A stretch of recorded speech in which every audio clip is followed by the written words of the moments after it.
ఇవాళ చంద్రబాబు నాయుడు గారికి ఒకటే చెప్తాం, ప్రైవేటీకరణను మేము అడ్డుకుంటాం, అన్ని రకాల పోరాటాలు చేస్తాం. మీ నిర్ణయాన్ని వెనక్కి తీసుకునేంత వరకు ధర్నాలు జరుగుతాయి, ర్యాలీలు జరుగుతాయి, దీక్షలు జరుగుతాయి, నిరసనలు చేస్తాం. అన్ని రకాలుగా దీన్ని అడ్డుకునే కార్యక్రమం, అడ్డుకునే ప్రయత్నం జరుగుతుంది.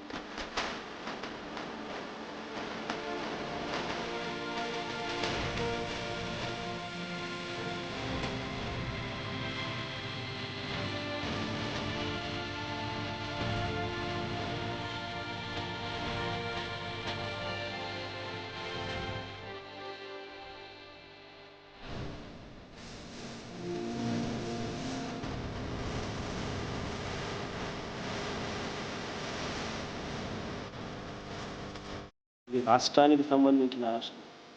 ఈ ఆస్తుల వల్ల ప్రజలకు మంచి జరుగుతుంది. ఈ ఆస్తుల వల్ల ప్రజలకు జరిగే శాశ్వత మంచిని చంద్రబాబు నాయుడు తీసేసే ప్రయత్నం చేస్తారు.